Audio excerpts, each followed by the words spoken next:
Hi guys. I'm gonna talk about my childbirth and labor experience in this video today, and without giving a lot of intro and stuff, I really want to get into the point because this is gonna be a long video. So get yourself a drink or something of the sort and kind of go through with me on this video. Also, I wanna kind of make a statement saying that. Yeah, this is just my experience. It's not going to be how it is for every single person who's pregnant now, and I don't want to scare you guys or anything, but it's just my experience and I'm going to share it with you guys. So first come first, yeah, my due date was supposed to be August 17th of 2019, and I was really at this point waiting like when's the baby gonna be born, because I was very nearly 40 weeks. I think I was 39 weeks pregnant. I was exhausted and all that jazz. The ninth month thing was happening, and ultimately on August 12th, that day was for God knows what, I was super exhausted. I literally slept through the day and all that, and in the evening I started feeling small little pain in the lower part of my abdomen, and this was quite a common thing for me because I had experienced these kind of tiny pains a couple of days before I really went into labor, and I thought it was just a false labor stuff, and I did not really give much heed to it. I actually was super frustrated. I remember texting Vicky and saying, my god, my abs have my lower belly has started hurting, and I really wish these false labor pains really stopped, and I really wish I got into real labor. But come evening, the pain had kind of slowly gotten into my lower back as well, and I was feeling this kind of pinching kind of pain from both my lower belly and my lower back. And even though I had my hospital bag all packed and stuff, I needed just a couple of last minute things. So as soon as Vicky came, I told him, let's please go to Health and Glow and get a couple of things and stuff. So I just went with him, and I told him on the way that this is what is happening, and he's like, I think you're in labor, I think this is, you're just getting labor pains. And I was like, no, don't tell all those things to me, it's just false thing, I don't want to get my hopes up and stuff. So on the way, we actually got back home, and I told him I'm super exhausted, I just want to go straight to bed. And I told him, because I'm so close to the due date, I did not want any accidents on the bed. So I asked him, can you please put the rubber sheet and all that. So while he was preparing the bed for me, I was standing right next to him, and my water broke. Oh my god, that was a hell of an experience. I did not know that's how it felt. My water literally gushed out of my body, and I was like, wait, what's happening? And then my water broke. I immediately ran into the bathroom, and yeah, for those of you who have seen water breaking in the movies, I thought it would just be amniotic fluid, just a little bit of fluid like how your pee would be, but no, it's actually slimy, and I felt icky. So I literally got into the bathroom and got into the shower. Also, I called my doctor from the bathroom and told, Dr. S, I think my water just broke. So she's like, alright, go to Apollo Cradle, I'll be there in a couple of minutes. And that's where we had registered as well. So as soon as my shower was done, I stepped out, got ready and all those things, and Vicky had pulled the hospital bag. He had also called the ambulance because he was feeling like, oh my god, is this it? Probably this is it, her water broke and all those things. So we went to the hospital, and as soon as we went into the hospital, there was this duty doctor, a nurse, and another nurse, and another lady who was neither in nurse uniform nor in doctor uniform, but she was in some kind of a grey uniform. She was there too, and all the four of them put me on bed, made my legs wide open, like they got me open my legs wide open, and I was given an internal exam, and boy oh boy, is it painful. Don't be under any impression that doctors are going to be really gentle on you when you're doing an internal exam. That was crazy painful. While one nurse is like, relax, the other one was like, breathe ma. And despite it all, it still hurt like crazy. She told that I was 1 centimeter dilated, and then I could pull my pants up and then head out. And just in time, my doctor came and she said, oh yeah, so you're 1 centimeter dilated, awesome, we'll admit you. So I was admitted immediately. I think that was about 9:30 in the night, and she told, let's wait till about 6 o'clock in the morning and see if if your labor is naturally progressing, then we will not have to intervene and stuff. If not, we'll see if we have to induce you and stuff. So before going any further into the story, I want to tell you guys, my birth plan was one of those hippie boho women kind of a birth plan, where I did not want to be induced, I did not want any kind of epidurals, I did not want to be given IV, I did not want episiotomy. I wanted to kind of give birth to my baby and pull the baby out of me, and I wanted as much skin to skin as possible. I wanted delayed cord clamping, and I wanted to breastfeed immediately, and I had all of these things mapped down, showed to my doctor and taken her approval and all those things.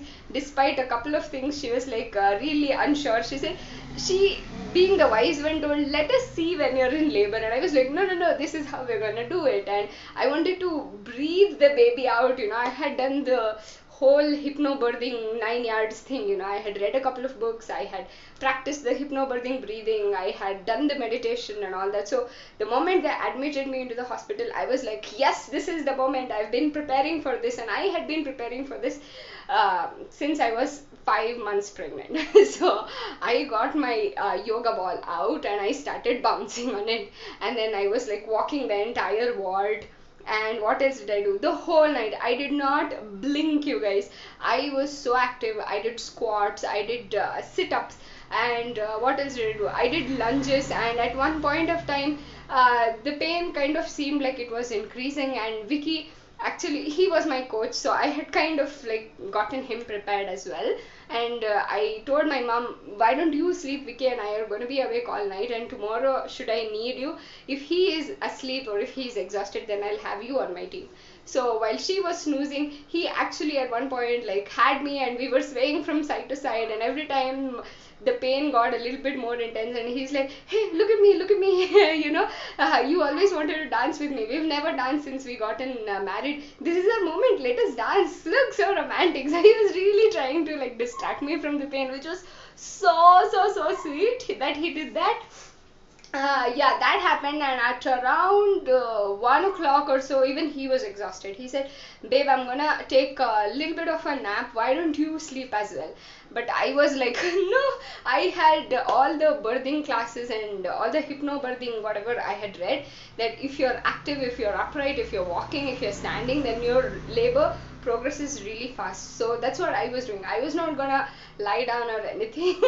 So I walked the whole night, and at one point I got really tired, so I thought I'll sit on my bed, take like a 5-minute breather or something. This was, I think, at around 1:30 or so. Vicky was snoozing, so I sat on the bed and more of my water broke, and I took a 2-3 minutes rest, got up and started doing the whole walking thing. And then at around 2 o'clock or so, a nurse came to check on me and see if I was doing all right. And she saw that this time the water that had broken was not clear, but it was kind of greenish. So she's like, I think your baby has passed meconium. So she immediately called the duty doctor. They came, they saw, they confirmed, yes, the baby has passed the meconium. So they informed my doctor, but my doctor wasn't too fussed. She told, let us kind of give a test and see if the baby's heart rate is fine. Turned out my baby's heart rate was awesome, so I was allowed to walk the whole night until 6:30 in the morning. And at 6:30 my doctor called and she asked, what do you want to do? I said, I want to continue walking, I want to continue doing my yoga, pregnancy, childbirth yoga and stuff, because I want this to progress faster. So despite the pain increasing and all that, I continued walking, and I was kind of exhausted and stuff. But you will not believe, at 9:30 my second dose of internal exam happened. Despite the pain of it, I kind of withstood it, thinking yes, I would be at least 7-8 centimeters dilated. Turned out I was only 2 centimeters dilated. All of the night, full night walking and stuff, exhaustion, it amounted to literally nothing. They gave me a pill to open up my cervix. They thought the problem was with my cervix, it wasn't opening as fast. So then again I took the pill, started walking, did all the thing that I was doing, and come afternoon, I think it was around 11:30ish, I was still only 3 centimeters dilated. And this time my pain had like really increased, and every contraction I could not even stand. I would literally go on all fours on the floor. And then at 11:30 they gave me a second pill, the same thing, to get my cervix to open even more. And at around 2:30 ish or so, nothing happened. I was still 2 centimeters dilated, and I was frustrated. Vicky was frustrated. He's like, why isn't anything happening? You were like working so hard for it to progress and it isn't progressing. What's wrong? And finally my doctor's like, you know what, let's just give you oxytocin. This was again against all of, everything was going wrong. My birth plan, everything, nothing was going my way. And I was like, against my own desire, I wanted it to, like, really progress faster. It had been about well over 15 hours or so since I was in labor, and I gave, all right, fine, oxytocin. So once she started giving the oxytocin, it was given through IV drip, and it was 8 drops per minute. But within 30 seconds, the pain literally shot sky high, and I started sweating bullets. I mean, I soaked an entire hand towel this big. I soaked it through in about 2 minutes time. My mom had to run to the bathroom, rinse the towel, get the wet towel, and wipe my head, my neck, my shoulders, everything. And with each contraction, this was a huge surprise to me. My shoulders started hurting, my thighs started hurting. That is something I read nowhere and I was experiencing. And this time pain was like unbearable. And to, like, I don't know. First of all, women in labor go through so much pain. But I'll tell you who doesn't make it easier is the medical. I don't know what to call it. They shave you downstairs, which kind of strips you of your dignity entirely. And then the internal exams, like every couple of hours, the duty doctor changes. So every time you're given an internal exam, it's an entirely new person. They spread you wide apart and put their entire hand. Sometimes it feels like they're fisting their entire hand into you. It's so painful. Nobody bothers to apologize. Nobody is, they just seem unfazed. That's probably true. They've seen thousands of women go through this every single day, and it's normal for them. But I feel like somewhere they forget that it is not normal for us women who are going through it, considering we don't do that every single day. And it's really embarrassing. And if you are someone who is like self-conscious, oh my god, it completely, like I said, strips you of your dignity. But anyway, having said that, at this point, late in the afternoon, I was like in crazy amount of pain, more internal exams. And at one of those times, it was so painful. I think she did an exam while I was going through a contraction. It was so painful, I literally cried. And Vicky felt so sorry. He came, he held my hand, he's like, I'm so sorry you're going through this. He felt super guilty. He felt like I'm going through all this because of him. And then I was like, in return, do you think I could get some morphine or something? I'm in that much pain, I literally cannot take this pain anymore at all. And he was like, do you have any idea what kind of people are given morphine? It is those people who are amputated just so they don't feel pain. And I looked at him like, how do you know that I'm not feeling that amount of pain? So it was incredible. But despite it all, at around 3 o'clock in the afternoon or so, they did one more internal exam. I was still left 3 centimeters dilated, and I was like, this isn't gonna happen. I want an epidural. Remember, I didn't want an epidural in my childbirth plan, but again, I was like, yeah, I don't care. I cannot take this much pain anymore. And I wanted the epidural so bad. But still, since I was only 3 centimeters dilated, they were not ready to give it to me. They were like, no, if we give you an epidural, your labor might completely stall or stop, and that's super risky considering your baby already passed the meconium once in the middle of the night. So we can't give it to you. So I was like literally writhing in bed, from side to side. I'm like moaning and like as if someone's torturing me kinds. And the whole time, Vicky on the one side and Rachna on the other side, they're like, look at me, breathe. And all the breathing, all the meditation that I practiced throughout the night, in the day, it was like completely useless. The breathing did not work for me. The meditation, I could not even like when the pain shot up, I could not even like bring myself to imagine being somewhere else, or like calm myself enough to like think of I'm opening like a flower. I could definitely not do that at all. And yeah, finally at I think about 4:35 ish, they did my last internal exam that I can remember. And I was 4 centimeters dilated, and I was like, thank you God, please put me in, give me an epidural. And Vicky was like, are you sure? You said you did not want an epidural because it would make your baby drowsy. Are you sure? I'm like, I don't care what happens, I just want the epidural. It's just too painful. And the moment and then they wheeled me into the labor or childbirth ward or something, and there I had to wait for the anesthesiologist for 2 minutes. And those 2 minutes, my God, I was like, where's this guy? Why isn't he coming? Doesn't he know I am in so much pain? And finally he came, and he had two, I think one intern, male intern and a male nurse. And finally they kind of had to scoot me towards the edge of the bed, and the male nurse was the only one who actually apologized to me for having grabbed me around my body and pulled towards the end of the bed. He's like, I'm so sorry ma'am, this is my job, I have to do it, please don't feel bad. I felt like he's the only one who treated me with dignity and a bit of humanity. But either way, I was given the localized anesthesia, and I was given the epidural, and boy oh boy, the pain literally disappeared. I felt the pain disappear, my legs felt heavy, everything waist down, I couldn't feel it at all.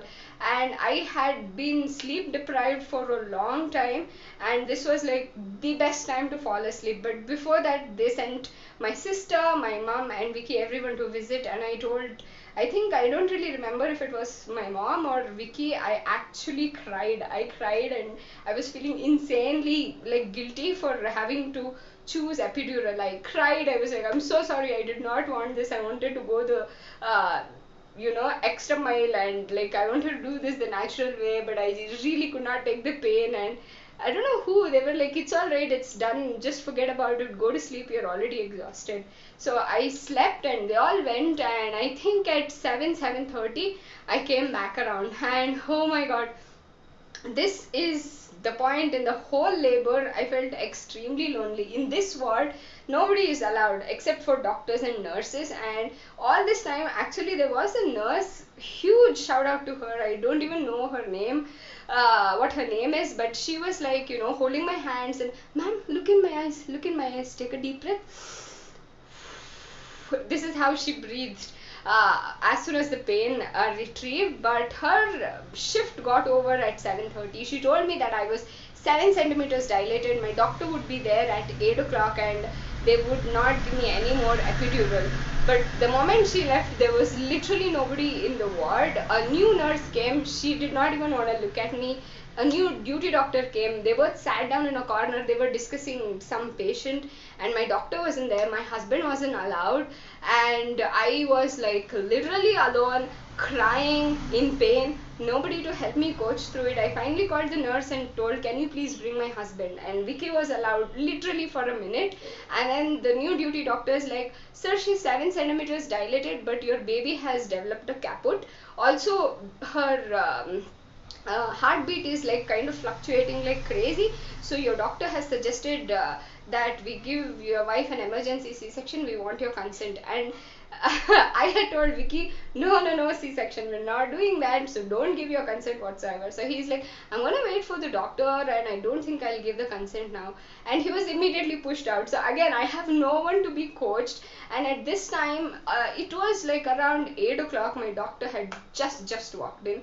I felt like I was through 23 hours of labor, crazy amount of pain whole day long, and I'm still only 7 centimeters dilated. I asked her, if I take one more shot of epidural, another 3 hours, do you think my baby will be out? And then she's like, I really can't tell. And I asked her, do you think my baby will be able to cope through this labor pain at least for the next couple of like her heartbeat, will it be normal or would it fluctuate? What do you think? She said it's actually a risk, I would recommend against it. And I was in so much pain. I told her, all right, if you think it's the best thing to do, go ahead and do it. I'm not gonna stop it. My baby is my priority.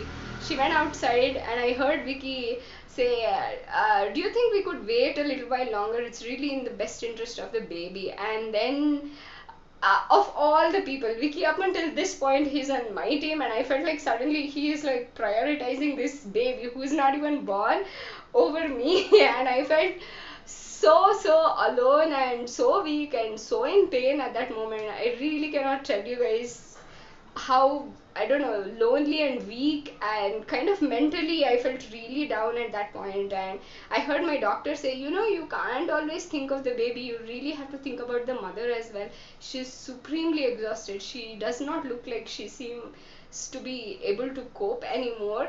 And if you ask me, C-section is really in the best interest of both the mother and the baby. And the baby is also forming a caput. Caput is a little bulge on the skull of the baby because of the length of the labor. And also my baby, despite me dilating 7 centimeters, she was still high in the birth canal. She wasn't descending as my cervix was opening. So that was another thing. I don't think my doctor was sure that she would descend even if I opened dilated 10 centimeters. So she was like, if you give your consent, everything is ready. We can just literally wheel her into the operation theater. So that's what happened. Vicky gave his consent, and I reminded my doctor one last time that even though everything in my birth plan has gone against my plan, I want as much skin to skin as she can give and delayed cord clamping. And finally I was wheeled into the hospital operation theater. Vicky was given his scrub, so he came in as well. So I was like made to lie down and gave another shot of epidural. And you won't believe it, you guys, the epidural that worked until now had suddenly stopped working. I don't know why, it just wasn't working. I could move my toes and all, and the anesthesiologist was like, can you feel your legs being heavy, ma? I was like, no, I can feel them. And my doctor, I think she had a little needle and she was poking my tummy, and I could feel that. And immediately I was like so scared, what if she cuts me open and I can feel everything? I was like, no, I can feel everything. I started panicking, and he was like, he gave another shot of epidural. Believe it or not, that failed as well. And I'm like, what is happening? I could feel it. And then his intern saw, and he's like, doctor, please look at her feet, she is able to wriggle them. I don't think this is working on her. So they made me sit up and they made me bend over like this, and they gave me a spinal anesthesia. And that was like yeah, the moment they gave that, I got like crazy shivers. I was shivering, my hands were shivering, my legs were shivering, my jaws were shivering. I could feel my spine shiver. And this, I wasn't feeling cold or anything, I was just like having the massive shakes and stuff. And then they made me lie down. On this hand, like, it was stretched out, and they were giving me IV. On this hand, like, I was like Jesus Christ, completely stretched out. I was holding Vicky on this side, and they put a massive like curtain. I couldn't see. I wanted to tell my doctor, like, I'm not squeamish, I'm not like ew blood kind of a thing, so remove it. I really want to see my daughter being born, considering what I had imagined her, and like imagined all this magical birth happening. I at least wanted to see her being pulled out of me. But before even that thing could happen, I felt like massive tugging and all those things. And I was like asking Vicky, like, what's happening? He's like, nothing, you relax. And then immediately we heard my baby like cry literally at the top of her voice. She's like, I was like, I looked at Vicky, and behind him the clock, it was 9:37. It had been more or less exactly 24 hours since I had gotten admitted, and then she was finally born. And I was like crying my eyes out, and I asked Vicky what's happening, and he's like, they're giving you skin to skin, that's what you're feeling on your tummy. And he's like, don't cry, it's alright, she's literally the cutest baby ever. And at that time I remember feeling like kind of jealous. I wanted to be the first person to look at this baby, and here I was like completely blocked, I couldn't see her. He was seeing her and stuff. And that's the last memory of it. The next thing is, I think I came around at around, I don't know, the next thing I remember is being pushed from the operation table to ward or recovery room, and it was completely dark, and Vicky was there, and he's like, hey, you're fine, the baby is fine, we have a baby girl, and he's like, I'm gonna be in our ward, and they're gonna bring you out there, it's all right, everything is cool. And I remember crying, and this is a very emotional thing for me. Even now, when I think of it, I burst into tears. And the first thing that I told him, I was again crying. I was like, Vicky, I didn't see the baby. I didn't see the baby. And it has been 9 months now, and it has still been one of my biggest regrets that I did not see her. And finally, the recovery nurse actually showed her, but her face was literally here. Again, I couldn't see her face. I felt like my mom had seen her, my sister, everybody in my in-laws place had seen her. Everyone who came to the hospital that night actually saw her. I did not get to see her, I did not get to hold her, I did not experience the magical birth that I had imagined. It really was, I don't know, it still stings me. It's something very, I find very difficult to digest, that I did not see her. But yeah, that's how my daughter was born. And those of you who are interested to know when I really saw the baby, it was the next day morning when I was pushed into my ward and all. I woke up, I slowly got up and made my way to the crib that was right next to me. I could see like in the peripheral vision, but I really couldn't see. I had to walk myself or limp myself despite the surgery pain, and then I look down at her and I see literally the most beautiful baby. I went through a crazy painful 24-hour labor to have a natural hypnobirthing, no pain, breathe the baby out thing. Completely failed on me. Went through C-section. All the nurses were making fun of me. You were the only patient who underwent the experience of both natural and C-section childbirth and stuff. But despite it all, when I looked down at her, it just felt like it was all worth it, because she was just so beautiful and so precious. And I finally was able to touch her and hold her, and yeah, that's when I think I felt like it was a little bit of a magical moment. I felt the connection then, and it wasn't immediate. I don't know, I want to tell a lot of women who are pregnant buzz me, so I want to tell you guys, it's not like how they show in the movies. The pain part maybe yes, but the magical moment, I really did not feel that. Maybe because I missed out on it, but I felt it the next day. And yeah, I don't know, I really wish you get the most magical birth and the least painful, and you come out of it victorious, healthy, with a healthy, beautiful baby. So yeah, thank you so much for watching and listening to me ramble on. This was my childbirth experience. This is how I became a mom. Yeah, my god, I'm a mom. I will see you guys in the next one, hopefully soon. Bye.